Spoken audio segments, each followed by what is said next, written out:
Salut à toutes et à tous, c'est Ilyes. On se retrouve aujourd'hui pour une nouvelle interview et j'ai le plaisir de pouvoir discuter aujourd'hui avec le docteur Paul Mathieu qui gère la chaîne du doc sur YouTube. Il est suivi par plus de 100 000 personnes. Il a par exemple récemment analysé le KO que s'est pris malheureusement Francis Ngannou contre Anthony Joshua, le premier KO de sa carrière. C'était une vidéo très intéressante. Je mettrai le lien de sa chaîne YouTube dans la description. Mais aujourd'hui, on va surtout revenir avec lui sur les dernières interviews très inquiétantes, il faut le dire, de Conor McGregor qui est censé faire son retour à la compétition cet été contre Michael Chandler. Paul Mathieu, c'est vraiment un plaisir de pouvoir discuter avec toi. Permets-moi de te tutoyer. J'aimerais, première question, que tu te présentes aux personnes qui vont regarder cette vidéo. Enchanté, merci de l'invitation.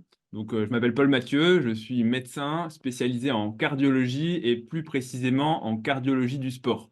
Comme tu l'as dit, j'ai une chaîne YouTube où on va parler de sport, de santé et tout ce qui va être autour de tout ça, c'est-à-dire de blessures que peuvent rencontrer les sportifs, de toutes les maladies qui vont entourer le sport, des bienfaits aussi de la pratique sportive sur la santé, le bien-être, un petit peu d'alimentation aussi. Bref, c'est un spectre assez large. C'est non pas sur le côté vraiment technique, puisque pour ça, il y a des coachs, il y a des professionnels du sport, mais ça va vraiment être sur l'aspect vraiment médical de la chose ou sur lequel je peux apporter ma plus-value. Donc n'hésitez pas à venir voir, on parle de MMA, on parle de musculation, de sport en général. Voilà. N'hésitez pas à vous abonner à la chaîne du doc. Et moi, personnellement, j'ai appris à connaître ta chaîne de par cette fameuse vidéo concernant Francis Ngannou. J'ai vu aussi que tu avais fait une vidéo concernant la fameuse écharde dont a souffert Cédric Doumbé ou encore du staphylocoque de Benoît Saint-Denis. Donc, n'hésitez vraiment pas à aller jeter un œil à la chaîne du doc. Mais aujourd'hui, on va revenir principalement sur un certain Conor McGregor et l'une de ses interviews qu'il a accordée aux médias Sports Illustrated, parce que je ne sais pas si tu es au courant, j'imagine que tu es au courant, Paul Mathieu, mais Conor a récemment sorti le film Roadhouse, enfin c'est pas lui qui l'a sorti, mais il fait ses débuts d'acteur dans Roadhouse, il est en tournée médiatique, et dans cette interview en particulier accordée à Sports Illustrated, il apparaît au pire, j'ai envie de dire, de sa forme, c'est-à-dire qu'on le voit très hésitant dans ses réponses, il souffre de spasmes, il soulève comme ça ses épaules à chacune de ses réponses, il cligne des yeux, et c'est des clignements de yeux très très lents. C'est une interview qui inquiète vraiment les fans du Notorious, et j'imagine que toi, tu l'as vu et elle a dû te mettre plutôt mal à l'aise.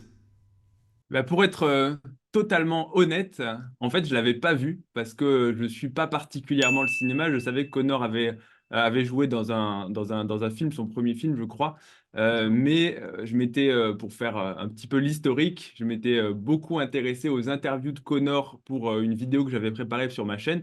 Alors, bien évidemment, je connaissais déjà Conor McGregor, j'avais déjà vu ses combats, etc.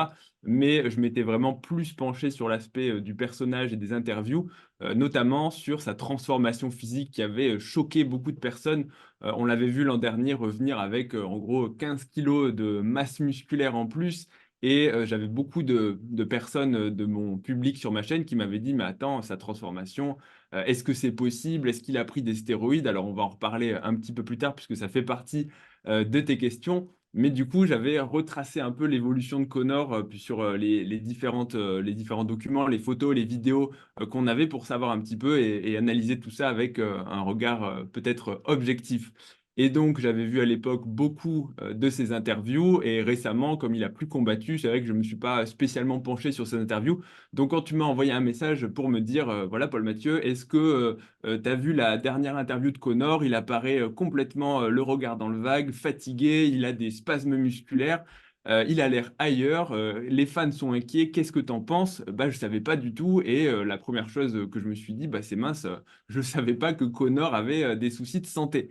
Et Mhm. donc, je suis allé voir la vidéo et c'est là où vraiment, c'est vrai que j'ai vu un Connor que je ne connaissais pas du tout parce que d'habitude, Connor, c'est un personnage, il s'exprime plutôt bien en public, il est enjoué, il est dynamique, il est vraiment, alors il a un accent assez fort irlandais, mais globalement, on le comprend très bien.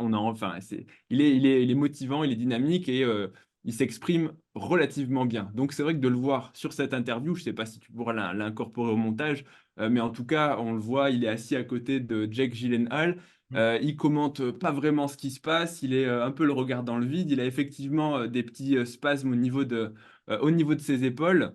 et il cherche ses mots. On dirait qu'il n'est pas vraiment présent dans l'interview. C'est assez bizarre. Ça ressemble pas du tout au personnage de Connor habituel.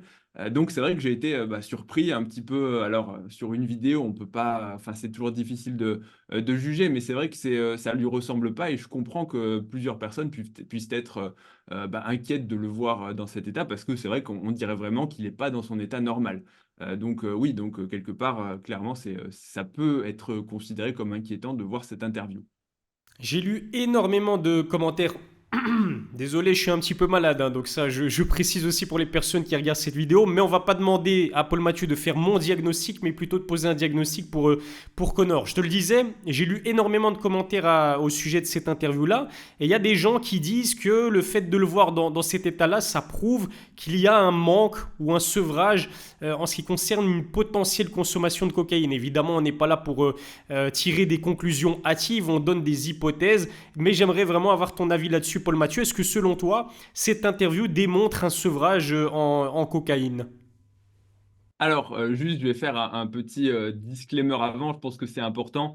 Déjà, on peut établir, bien évidemment, aucun diagnostic médical. Déjà parce que je ne connais pas Connor personnellement, c'est pas mon patient.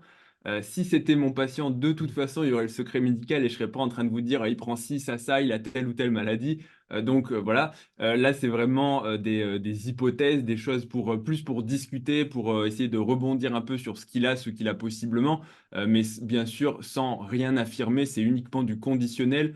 Tout ce qui est prise de substance, tout ce qui est maladie neurologique, troubles du comportement ou autre, c'est déjà parfois très compliqué à diagnostiquer quand on est en face de la personne, surtout pour les maladies neurologiques ou les troubles psychiatriques, avec des entretiens, essayer de comprendre un peu ce que vont te raconter la famille, la personne, etc. Donc, sur une interview de 3 minutes et puis deux, trois petites vidéos glanées à droite et à gauche, bien évidemment que ce sont que des hypothèses. C'est vraiment important de faire ce disclaimer. Et bien évidemment, mon avis ne constitue pas un diagnostic médical. Maintenant, on peut quand même discuter sur plutôt des généralités, de qu'est-ce qui pourrait causer avec, encore une fois, du conditionnel et des gros guillemets. Et la question de la cocaïne, je pense il est légitime de se la poser, mais pas du tout sur cette vidéo. En tout cas, pas de la façon dont les gens le pensent.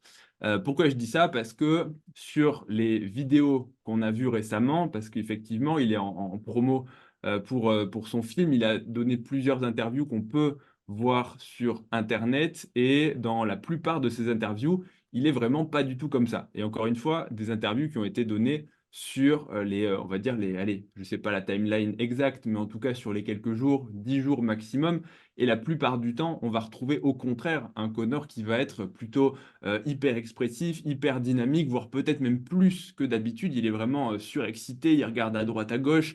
On se dit, ok, là, il est vraiment hyper dynamique, il n'arrive pas à tenir en place, il répond aux questions, mais il perd son attention hyper rapidement. Il répond à la question, il dit deux mots, et puis ensuite, il enchaîne sur ce qu'il a envie de dire. Il y a même une interview que tu m'as partagée que j'avais pas vue, où effectivement, il répond à l'intervieweur, il lui dit deux petites choses, mais pendant qu'il est en train d'attendre la question, il est là en train de contracter, il fait yeah, yeah, il flex. Et tu te dis, ok, qu'est-ce que on a un gamin de 12 ans hyper actif, Ouais. ou comment ça se passe?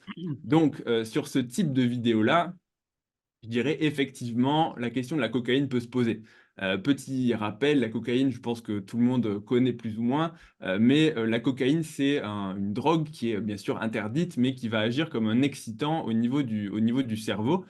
Et notamment, ça va agir sur les neurotransmetteurs et principalement tout ce qui va être le circuit de la dopamine. La dopamine, on en a beaucoup entendu parler, etc. Dopamine détox, etc.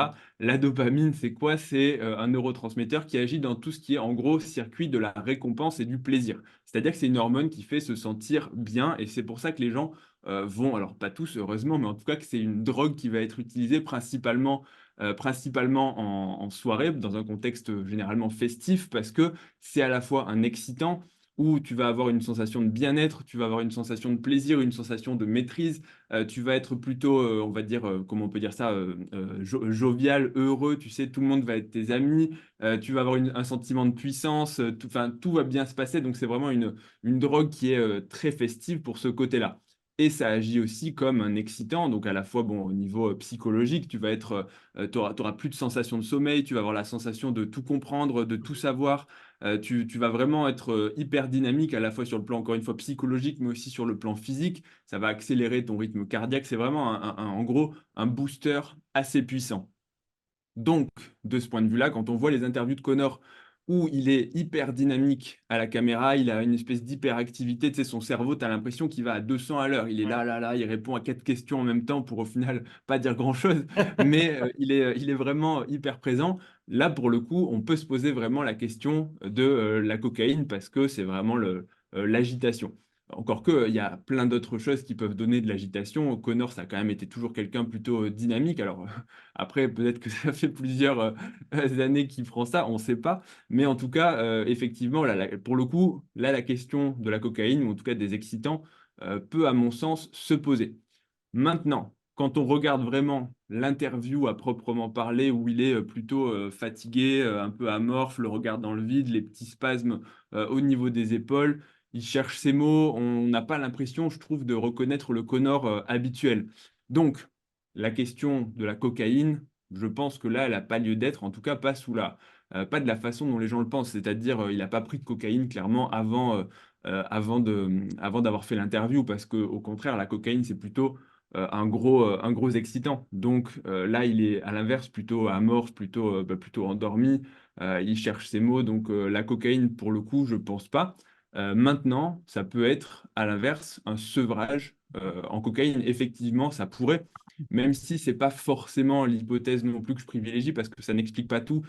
Ça n'explique pas les petits spasmes au niveau musculaire qu'il a. Ça pourrait tout au plus expliquer la fatigue. Certaines personnes, quand ils vont être sevrés de cocaïne, c'est l'inverse, hein, parce que toute molécule qui va produire des effets, toutes les drogues vont avoir un contre-coup et une phase où, justement, quand la stimulation s'arrête, quand l'effet recherché s'arrête, ben, il y a toute la phase de redescente et ensuite de sevrage, quelle que soit la drogue, que ce soit les drogues dures comme l'héroïne, que ce soit les drogues un peu plus douces comme le cannabis ou autre. Il y a la phase où vraiment tu bénéficies des effets, et puis ensuite, il y a la redescente où tu vas, en général, c'est un peu caricatural, mais avoir les effets inverses. Donc, cocaïne, tu es hyper agité, hyper speed. Et puis ensuite, bah, quand ça redescend, tu commences à être là, à être un peu limite dépressif, plutôt un peu plus triste, à te dire, bon, finalement, c'était peut-être pas vraiment mes potes, tous ceux à qui j'ai filé les bouteilles de champagne et les billets.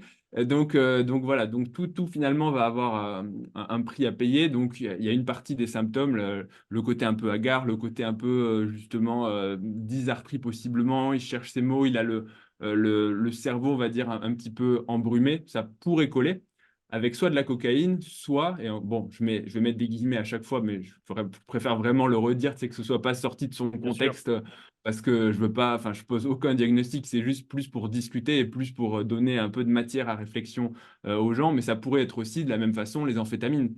Mhm. Qui vont avoir un peu le même mode de fonctionnement, excitant, speed, et puis ensuite, quand tu redescends, là, pour le coup, c'est vrai que tu as vraiment un peu ce brouillard dans le cerveau, ton cerveau qui résonne plus forcément pareil, tu peux être un peu triste, un peu à chercher, pareil, à chercher tes mots. Ce que tu vas dire n'aura pas forcément de sens, mais tout dans le tableau ne colle pas forcément. Tu vois, il y a aucune chose où je me dis, OK, c'est alors. Encore une fois, évident, c'est toujours sur tu sais, une vidéo, 3 minutes, tu connais pas Connor, mais des fois, il y a des choses où tu te dis, OK, il a pris tel truc, c'est assez typique, ton taux de certitude, il est assez élevé. Là, Mhm. pour le coup, j'ai beau réfléchir, il n'y a rien où je me dis avec grande certitude, je me dis c'est ça, soit c'est un sevrage, soit il a pris telle ou telle chose, parce que bah, c'est difficile, il y a aucun des éléments qui colle totalement dans le tableau, à la fois sur le côté psychologique, mais aussi sur les spasmes musculaires qui auraient pu Mhm. être un élément un peu d'orientation, tu sais, les espèces de tics qu'il a au niveau des épaules à hausser. À la limite, ça aurait été plus quelque chose, tu vois, dans la phase un peu up, où tu es un peu, tu sais, agité, un peu des petits tremblements que véritablement dans la phase de redescente. Maintenant, je vais quand même dire deux, trois petites choses. La première, c'est que j'ai vu aussi dans les commentaires des vidéos, il y en a qui disent, bah, c'est en gros, c'est le lendemain de la cuite, il est défoncé, enfin défoncé au sens, bah, voilà, il a fait la fête comme Connor sait le faire, parce que Connor, pour le coup, il se cache pas c'est un mec un peu excessif, il se cache pas Mhm. de faire la fête, il est un peu extrême dans tous dans tous ses côtés, tu vois. C'est pas le combattant qui va vivre comme un moine Shaolin Mhm. 365 jours, l'art martial dans la forme la plus pure. C'est un mec qui va se donner à fond dans le combat, à fond dans l'entraînement, mais inversement, il va aussi, tu vois, faire la fête à fond quand il arrête, quand il arrête de combattre. Donc, d'ailleurs, il a une marque d'alcool, je crois que c'est du whisky. C'est ça. Enfin, il se cache pas de consommer de l'alcool, donc effectivement, il pourrait tout à fait avoir pris une grosse cuite avec de l'alcool et puis avoir cette phase un peu de redescente. Mais là encore, tout ne colle pas avec soit la prise d'alcool, parce qu'effectivement, on pourrait dire, OK, il est arrivé complètement bourré pendant l'interview, mais ça colle pas vraiment non plus avec la sensation qu'aurait quelqu'un de bourré. Et puis deuxièmement, une interview en pleine journée, il y a assez peu de chances qu'il se soit pris, tu vois, le shot de whisky juste avant. Mhm. Enfin, en termes de, ça n'a pas vraiment de sens.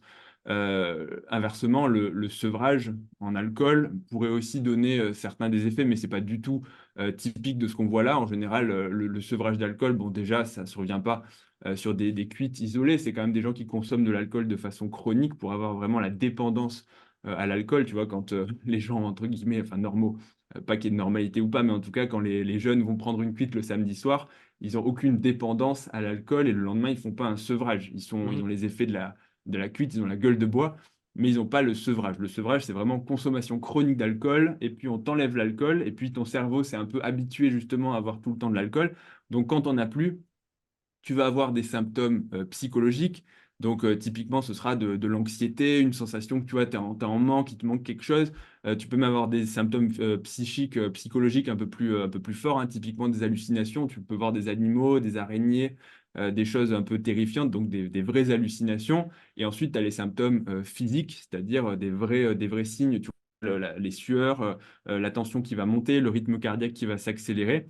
Et tous les symptômes de sevrage vont, quelles que soient les drogues, hein, vont avoir des signes psychologiques, mais aussi physiques plus ou moins forts.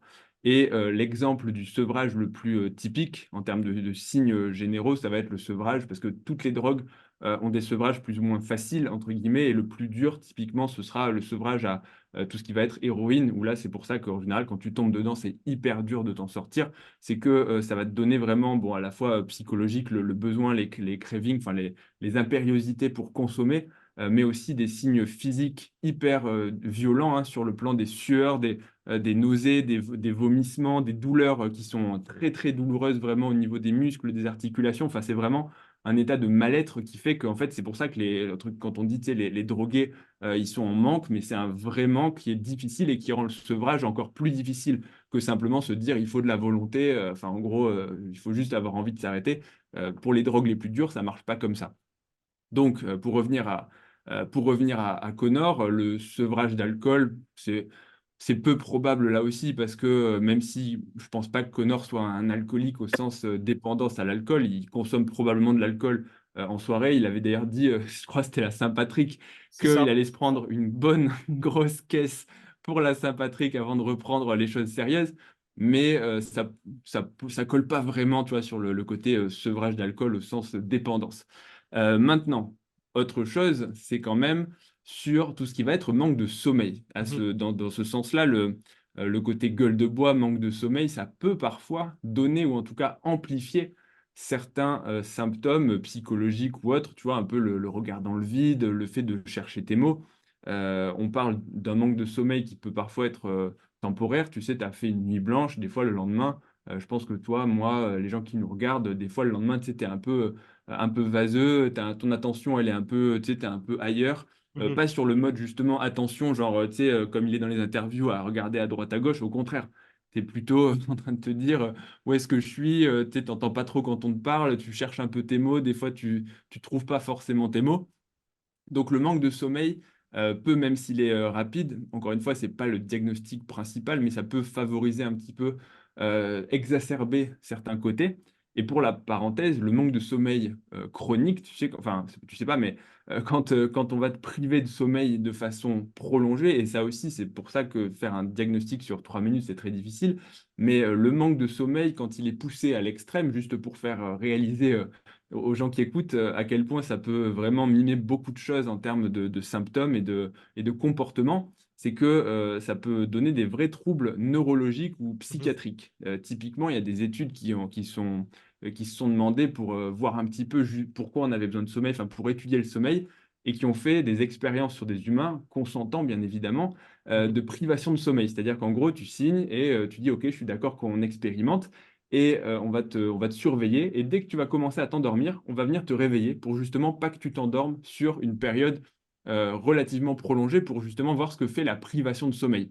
Et au bout de plusieurs jours, 3, 4, 5, 6 jours sans dormir, et on parle vraiment de l'absence totale de sommeil, tu sais, quand vraiment on vient te réveiller pour t'empêcher de dormir, eh ben, les gens commencent à développer des vrais troubles psychiatriques, mais enfin, sérieux dans le sens des hallucinations, de la dissociation, c'est-à-dire qu'ils peuvent penser qu'ils sont une autre personne, comme le feraient par exemple les schizophrènes avec tu vois, des vraies hallucinations visuelles, auditives, des symptômes enfin, vraiment neurologiques où on pourrait véritablement penser à une pathologie psychiatrique ou neurologique. C'est-à-dire que ça mime beaucoup de choses.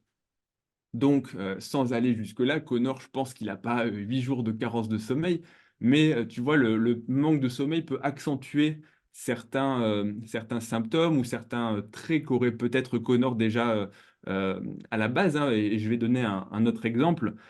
Par exemple, quand on est bien réveillé, quand tu vois, as dormi, tu es en forme, en général, tu peux compenser tout un tas de petites choses qui peuvent t'arriver. Je vais donner deux exemples. Le premier, ce serait par exemple le strabisme. Il y a des gens qui vont avoir un œil quand ils fatiguent, tu vois, qui va partir sur le côté.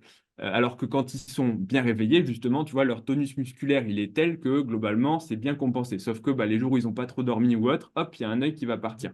Deuxième exemple, c'est par exemple les gens qui ont un bégaiement. Avec de la rééducation, de l'orthophonie, tu peux arriver à compenser ce bégaiement pour justement réadapter ta parole et que ça ne se remarque pas dans la vie de tous les jours. Sauf que parfois, bah, ça va revenir.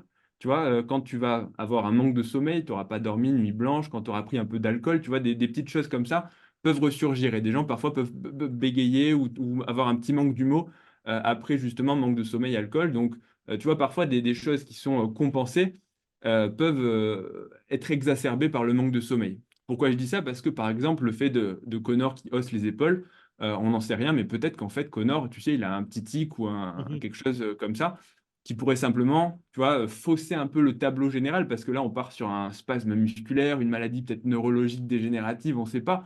Alors qu'en fait, peut-être que, bah, tu sais, il a juste un petit toc de haussement d'épaule, que d'habitude, il arrive à maîtriser quand il est en pleine possession de ses moyens. Et puis là, avec un peu de sevrage de quelque chose, un peu de manque de sommeil, bah, ce truc-là va ressortir. Donc voilà pour parler un petit peu de tout ça. Et la dernière chose aussi, c'est que bah, on parle, tu sais, cocaïne, amphétamine, etc., alcool, mais finalement, tu peux aussi très bien faire des mélanges qui Mhm. rendent encore plus difficiles les diagnostics. Peut-être que Connor a pris un peu d'alcool, un peu d'une petite cuite, peut-être autre chose, et au final, ça va mélanger un peu. Peut-être qu'il était up avec un stimulant, et puis ensuite, il y a aussi des gens qui fonctionnent comme ça, encore une fois, avec des grosses suppositions, ouais, c'est juste pour illustrer. Il y a des gens qui prennent par exemple de la cocaïne en soirée pour être hyper actifs. Et ensuite, bah, comme ils sont up et qu'ils ont envie de dormir ou qu'ils bossent le lendemain, et ben Mhm. ils vont prendre des somnifères pour ensuite, tu vois, se shooter et puis dormir pour redescendre. Donc là encore, bah, peut-être que c'est un mélange entre des somnifères, un peu de, tu vois, de résidus de stimulants ou autres qui vont fausser un peu le tableau.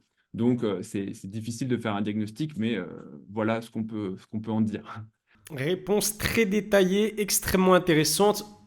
J'en perds même ma voix. Et donc ça, c'est ce qui concernait l'interview la plus récente et la plus inquiétante, on va dire, de Conor, Conor McGregor, où effectivement on le voit dans un état apathique, j'ai envie de dire, et c'est pas le Conor qu'on a l'habitude de voir. Par contre, il y a d'autres interviews aussi récentes, toujours lors de cette tournée médiatique pour promouvoir le film Roadhouse, où on le voit, comme tu l'as dit tout à l'heure, très excité. En fait, il y en a une qui m'a sauté aux yeux. Il est excité, vraiment, il tient plus en place, il regarde à gauche, à droite, il se touche la bouche, il remet son col en place. Comment est-ce que tu l'expliques ça? Est-ce que là, on peut dire plus clairement que pour la précédente vidéo que c'est possible qu'il y ait eu consommation de cocaïne ou pas du tout?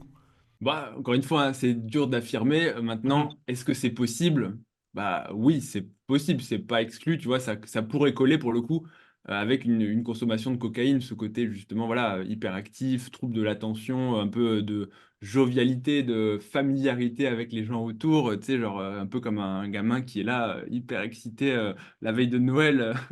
Ouais. Donc oui, pour le coup, avec du conditionnel bien évidemment, mais ça pourrait pour le coup coller, ouais, avec la prise de cocaïne. Et la précision importante à faire aussi, Paul Mathieu, c'est que bah, tu le sais, hein, l'UFC ne collabore plus avec l'agence antidopage USADA depuis le début de l'année. Elle travaille maintenant avec la Drug Free Sports International et Conor est en fait l'athlète le plus testé en 2024 avec 5 tests déjà. C'est quand même énorme en l'espace de 3 mois.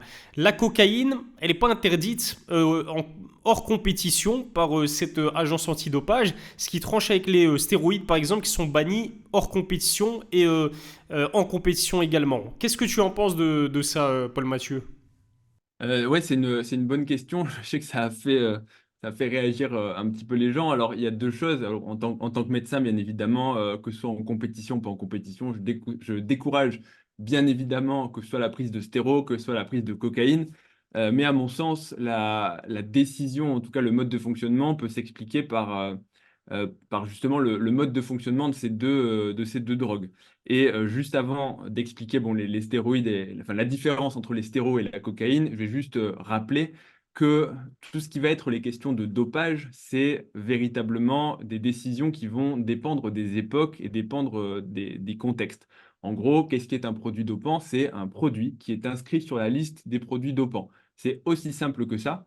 Je crois que c'est le World Doping Agency qui s'occupe de ça, quels sont les produits interdits ou non. Alors après, bien sûr, il y a différents tu vois, l'USADA ou l'autre qui vont tester, qui peuvent adapter leurs règles, mais globalement, ce qui va définir les produits dopants, c'est une liste qui est établie par un comité, tu vois, qui se réunit et qui dit ça c'est interdit, ça l'est pas. Pourquoi je dis ça? Parce que ça dépend des époques, et si je vous dis par exemple que le café ou la caféine c'est un produit dopant, vous Mhm. allez tous rire. Alors qu'en vérité, il y a plusieurs années ou dizaines d'années, eh ben, c'était interdit dans certains sports en compétition.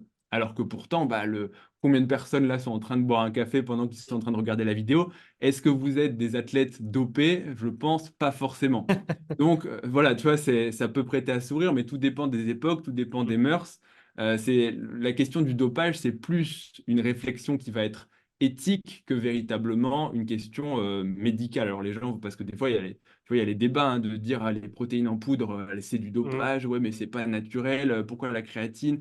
Auquel cas, pourquoi on met les stéroïdes anabolisants? Bah, parce qu'à un moment, il a fallu trancher selon des règles, hein, bien évidemment, ce qui va être dangereux, ce qui ne va pas l'être, ce qui va améliorer la performance de façon significative, ce qui va être exogène. Enfin, c'est un espèce de mélange véritablement de critères. Et puis à la fin, c'est la décision, tu vois, des gens qui sont réunis autour de la table. Alors, c'est peut-être pas une table, peut-être que ça se fait par email, j'en sais rien. Mais vous comprenez l'idée, qui vont dire, voilà, ça on interdit, ça on autorise. Et donc, parce que si c'était vraiment sur le côté santé, tu vois, médical ou autre, bah, typiquement, l'alcool, la cigarette, ce serait pas légalisé parce que ça fait Mhm. quand même beaucoup de dégâts.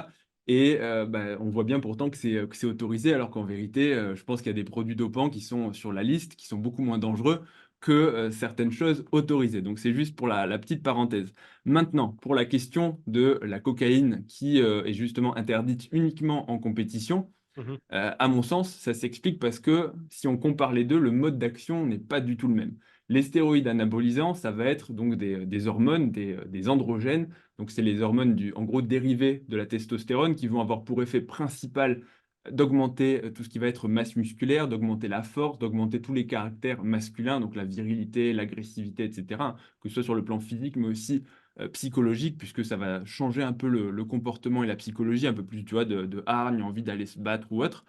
Et ça, c'est quelque chose qui va permettre de préparer les athlètes, les sportifs, à la compétition, mais c'est quelque chose qui se fait bien en amont, contrairement aux stimulants de type cocaïne ou même la caféine. Pour le coup, tu vois, si tu prends, si on pique Connor dans la fesse avec de la Mhm. testostérone juste avant de monter, enfin pas sur le ring, mais d'aller dans la cage, ça va rien changer enfin rien du tout. En fait, son combat sera strictement le même, tout simplement parce que c'est pas quelque chose qui va augmenter d'un seul coup sa masse musculaire ou autre. C'est quelque chose qui nécessite d'être pris bien en amont pour préparer les athlètes. Alors qu'à l'inverse, tu prends un stimulant, tu vois. Si tu le prends juste avant, ça peut augmenter justement ta concentration, ta précision, ton agressivité, ton endurance, même l'endurance, hein, un paramètre aussi simple, mais tu vois, la tolérance à l'effort, hein, parce que tout ce qui va justement réduire la fatigue, réduire la sensation, tu vois, de baisse d'énergie, bah, si tu l'inhibes, ça veut dire que tu vas pouvoir aller vraiment à 100% de tes capacités en ignorant quelque part la fatigue. C'est pour ça que les stimulants marchent très bien, et que des fois, tu vois, tu es fatigué, tu prends un café, et puis pourtant, tu arrives à te réveiller temporairement, faire ta séance de sport, faire ton entraînement, être plus punchy, alors que pour autant, ton niveau d'énergie, tu vois, tu l'as monté un peu artificiellement. Et ensuite, souvent, bah, quand tu es vraiment fatigué, tu en payes un peu le prix un peu plus tard. C'est une espèce de cache-misère, enfin, c'est caricatural, mais assez temporaire. Donc finalement, même si bien sûr, médicalement, je conseille à personne de prendre de la coke, mais si, si tu prends de la cocaïne juste avant de monter, bah, je comprends que ce soit interdit parce que c'est un stimulant, un excitant qui peut potentiellement te donner un avantage sur l'adversaire.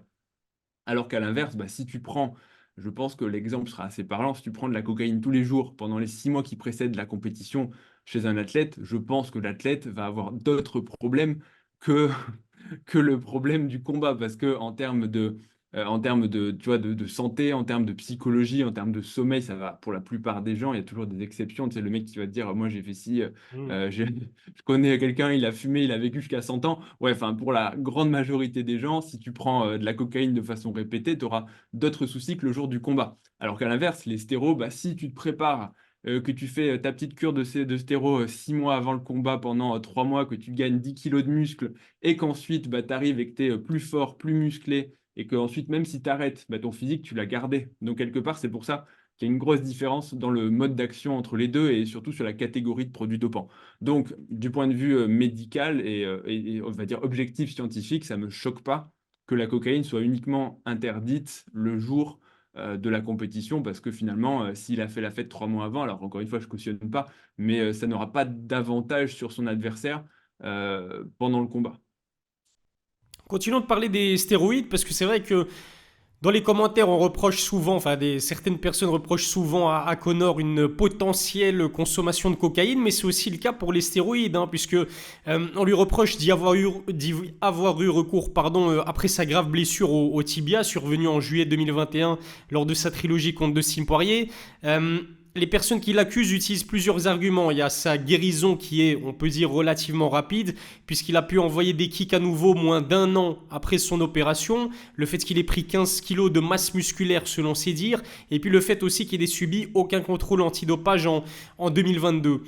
Est-ce que tu penses que Connor aurait pu avoir recours à ces produits, les stéroïdes anabolisants, et c'est quoi un stéroïde en fait? Donc, un stéroïde anabolisant, donc, comme je l'ai dit juste avant, bah, c'est ça, hein, c'est un dérivé de la testostérone, c'est une hormone androgénique qui va accentuer les caractères masculins. Et typiquement, c'est utilisé chez les athlètes pour masse musculaire, force, et c'est les effets principaux. Donc en général, voilà, c'est vraiment pour prendre du muscle, et encore une fois, ça se prépare avant le combat. Ça sert à rien de prendre de la testo le jour J, ça sert à rien. C'est vraiment pour la préparation physique et l'amélioration des capacités physiques et éventuellement, enfin mentales, mais en tout cas, on va dire plutôt physiques. Alors, la question du dopage sur le plan stéroïde de Conor McGregor, quand on a vu sa transformation, effectivement, il a changé de physique, il a pris du poids, il a pris de la masse musculaire. Après sa blessure, la question, je pense qu'elle est légitime. Je vais faire un petit teaser. J'ai fait donc une vidéo sur Conor là-dessus, sur sa transformation et sur mon avis sur le fait qu'il utilise ou non des produits dopants. Maintenant, je vais développer, donc je vous invite à bien sûr aller la voir. Je parle de ça pendant 15 ou 20 minutes. Vous avez dû voir que je parle beaucoup. Maintenant, pour aller un petit peu plus loin, pour vous résumer la vidéo, je pense que sa transformation peut être faite naturellement. Maintenant, sans faire de langue de bois, la question de se poser, le fait de se poser la question, est-ce qu'il a pris des stéroïdes ou non, c'est une question qui est totalement légitime. Le fait de penser qu'il ait pu faire ça naturellement ou pas, c'est une autre, enfin, c'est un autre problème que le fait de penser qu'il en ait pris. Je ne sais pas si je suis clair, mais bien évidemment qu'il a eu une transformation qui est impressionnante. Si il a pris des produits dopants, ça minimise un peu le côté impressionnant, mais naturellement, c'est une transformation oui, qui est impressionnante. 15 kilos, même s'il n'y a pas que du muscle, il a pris du gras, voilà, il n'a pas pris 15 kilos de muscle sec comme on peut l'entendre. Donc forcément, les gens, tout de suite, ils voient le gabarit qui augmente et ils se disent, ah ça y est, il a pris 15 kilos, donc c'est du muscle. Bien évidemment, quand on a l'œil habitué à la musculation, on voit qu'il a peut-être pris 6-7 kilos de muscle en l'espace de 6 mois et 6 kilos de gras. Mais c'est vrai que 6 kilos de muscle, ça reste déjà beaucoup. Et donc, le fait de se poser la question des stéros, bien évidemment que c'est légitime dans le sens où de toute façon, il y a des gens qui prennent moins de muscles que ça et qui prennent des stéroïdes. Donc, bien évidemment, on peut toujours, pour n'importe quel athlète, se poser la question, surtout quand ils sont hors du circuit antidopage, ce qui fait que ça peut faciliter justement la prise de ce genre de choses s'ils ne sont plus testés, qu'ils n'ont même pas un peu le coup près de se dire attention si je me fais attraper. Maintenant, l'autre chose qu'il faut considérer, c'est que comme tu dis, il revient d'une blessure et il a changé son mode d'entraînement. Il avait plus de combat à préparer. Donc, s'il a fait vraiment plus de prépa physique, s'il avait plus non plus d'objectif de poids, tu vois, de rester à un poids inférieur, parce que bien souvent, on oublie quand même que les combattants, et notamment les combattants qui sont dans le top, que ce soit de l'UFC ou autre, c'est quand même génétiquement parlant des gens qui vont être puissants, qui vont être explosifs. Enfin, ne devient pas un champion de l'UFC qui veut. Tu vois, tu vas dans les salles de sport, les mecs, c'est des génétiques moyennes. Tu vois, enfin, t'as pas des athlètes d'élite. Donc, tu ne peux pas comparer la progression des gens normaux, et je vais m'inclure dedans, avec la progression possible de certaines forces de la nature comme Connor. Donc, tu vois, Connor, si tu l'enlèves du circuit MMA, moins d'entraînement de MMA, plus d'entraînement de muscu, plus de nourriture, il peut reprendre du poids, plus une bonne génétique, il est très, enfin, il faut pas se voiler la face, il est très puissant. Sinon, enfin, si t'es pas puissant explosif, tu fais pas du MMA. Mhm. Donc forcément, on oublie un peu ce paramètre génétique qui fait que c'est possible, à mon sens, d'avoir pris 6 kilos de muscle, surtout que c'est quand même des gens, ils démarrent pas le sport, tu vois. Enfin, c'est des gens, ils sont entraînés depuis des années, simplement, leur objectif n'était pas la masse musculaire et pas la puissance. Donc le jour où vraiment ils se disent, OK, je vais prendre du gabarit, je vais prendre du muscle, bah, ils ont juste à switcher un petit peu et leur corps, finalement, il attendait que ça, tu vois, d'être un peu plus nourri, un peu plus de protéines, un peu plus de calories pour grossir. Donc, je pense vraiment que je sais pas s'il en a pris ou pas au final, et les gens m'ont un peu critiqué, tu vois, dans la vidéo en disant, ouais, tu fais de la langue de bois, franchement. Mais au final, c'est vraiment mon avis. Si tu me dis qu'il a pris des stéroïdes, je serais pas choqué, je dirais, ouais, bah, c'était une belle transformation. Mais si tu me dis qu'il a fait ça naturellement, je suis pas non plus, tu vois, à me dire impossible. Non, je pense que vu la génétique de Connor, vu encore une fois son état d'esprit, quand il veut quelque chose, il sait aller le chercher. Je pense que c'est pas impossible naturellement. Voilà. Écoute, merci beaucoup, Paul Mathieu de la chaîne du Doc d'avoir répondu à mes questions. C'était vraiment très détaillé, très riche, énormément d'informations. Donc un très très grand merci. En tout cas, on espère de revoir Conor McGregor au top de sa forme pour son retour à la compétition, potentiellement cet été face à Michael Chandler. Un grand merci, Paul Mathieu, et peut-être à la prochaine pour une nouvelle interview. Eh ben, ce sera volontiers. Et avant de partir, n'oubliez pas le pouce bleu à la vidéo. Et n'oubliez pas de vous abonner à la chaîne YouTube aussi, la chaîne Le Doc. Merci beaucoup.